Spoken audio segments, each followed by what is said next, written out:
Hello বন্ধুরা, smart easy চ্যানেলে তোমাদের সবাইকে স্বাগতম। আজকে আমরা দ্বিতীয় পর্যায়ক্রমিক মূল্যায়ন 2025 সালের তৃতীয় শ্রেণীর আমাদের পরিবেশ বিষয়ের প্রশ্নপত্র আলোচনা করব।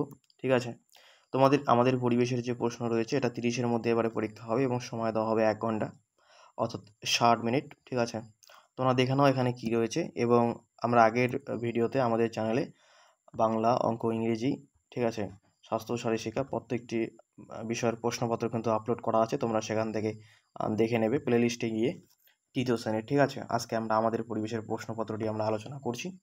দ্বিতীয় পর্যায়ক্রমিক মূল্যায়ন 2025 শ্রেণী তৃতীয় আমাদের পরিবেশ বিষয়, পূর্ণমান 30 এবং সময় হচ্ছে 1 ঘন্টা। এখানে তোমাদের নাম লিখতে হবে, এখানে বিদ্যালয়ের নাম এবং এখানে ক্লাসের রোল লিখতে হবে। দেখো প্রশ্নপত্র কি আছে। এটা তৃতীয় শ্রেণীর আমাদের পরিবেশ বিষয়ের প্রশ্ন। 1 নম্বরে বলেছে সঠিক উত্তরের মাথায় টিক চিহ্ন দাও, যে কোনো 5 লিখতে বলেছে এবং এখানে রয়েছে 5 নম্বর। নম্বর প্রশ্ন, বর্ষাকালে সিনথেটিক না সুতির শাড়ি পরে? বর্ষাকালে সিনথেটিক শাড়ি পরে। ঠিক আছে, এবং এই প্রশ্নগুলির উত্তর কিন্তু তোমাদের বইয়ে রয়েছে, বই থেকেও তোমরা একটু দেখে নেবে। ঠিক আছে, বই যদি তোমরা ভালো করে পড়ে থাকো তাহলে কিন্তু এই প্রশ্নগুলির উত্তর তোমরা নিজেরাই করতে পারবে। এরপর নম্বরের প্রশ্ন দেখো কি বলেছে। নম্বরের প্রশ্ন, ঠিক আছে, নম্বরের প্রশ্ন বলেছে আসানসোল পশ্চিম বর্ধমান না পূর্ব বর্ধমানের সদর শহর? এটা কিন্তু হবে পশ্চিম বর্ধমান। দেখো পরের প্রশ্ন, যারা ঘরে চাল ছায় তাদের কি বলা হয়? রাজমিস্ত্রি না ঘরামি? তাদেরকে বলা হয় ঘরামি বলা হয়। বাবার বোনকে কি বলা হয়? পিসি বলা হয়। সহজ প্রশ্নই দেওয়া রয়েছে এবারে। ঠিক আছে, তারপরে দেখো কি বলেছে, চিঠি ফেলার জায়গাকে বলা হয় ডাক বাক্স না ডাক টিকিট বলা হয়? ঠিক আছে, চিঠি ফেলার যে জায়গা তাকে বলা হয় ডাক বাক্স। নম্বর, জেরক্স সেন্টার না সেলুন একটি নতুন জীবিকা? নতুন জীবিকা হচ্ছে একটা জেরক্স সেন্টার। ঠিক আছে, 2-এর প্রশ্ন কি বলেছে দেখে নাও। শূন্যস্থান পূরণ করে বলেছে যে কোনো 5টি। নম্বর প্রশ্ন, ড্যাশ একটি পারিবারিক জীবিকা? ঠিক আছে, কৃষিকাজ এটা লিখতে পারো। পিনকোড হলো আসলে এটা হচ্ছে পোস্ট অফিসের নম্বর, এখানে তোমরা পোস্ট অফিসের লিখে দেবে, পোস্ট অফিসের নম্বর।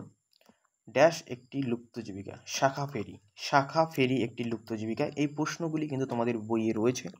ঠিক আছে, ওলন দড়ি ব্যবহার করে, ওলন দড়ি কারা ব্যবহার করে? রাজমিস্ত্রি। উল পাওয়া যায় কি থেকে? তুলো থেকে। ঠিক আছে,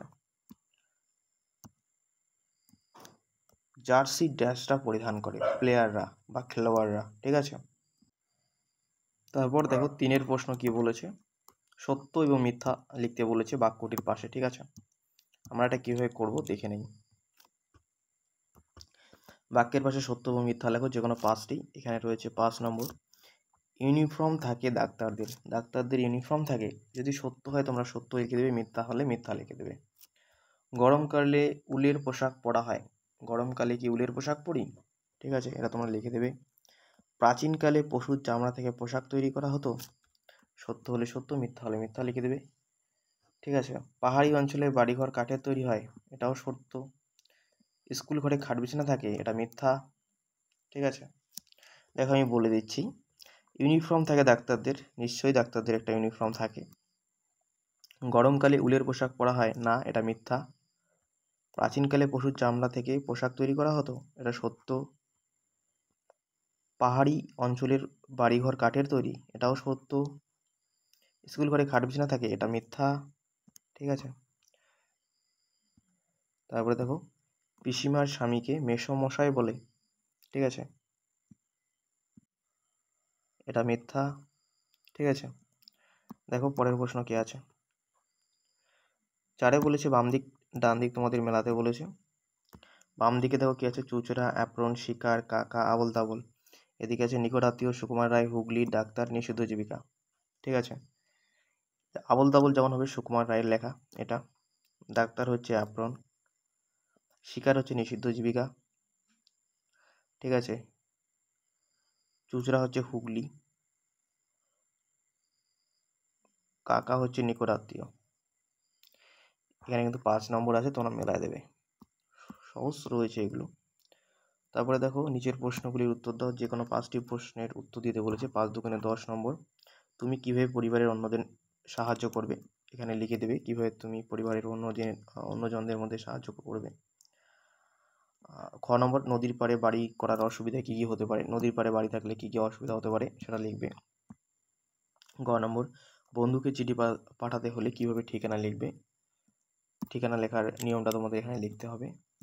তারপরে দেখো, আগেকার মানুষ কেন বারবার জায়গা বদলাতো, অর্থাৎ তাদের জায়গা যাযাবর কেন বলা হতো, যাযাবর। ঠিক আছে। 15 নম্বর প্রশ্ন কি বলেছে দেখে নাও। ক্যাশ মেলন কি? ক্যাশ মেলন হচ্ছে আসলে একটা সিনথেটিক উল। এটি কোথা থেকে পাই? ঠিক আছে, এটা তোমাদের লিখতে হবে। 6 নম্বর হচ্ছে নির্মাণ শিল্প কি? পাকা বাড়ি তৈরি করতে কি কি লাগে? এটা সহজ প্রশ্ন, তোমরা সকলেই জানো কি কি লাগে পাকা বাড়ি তৈরি করতে।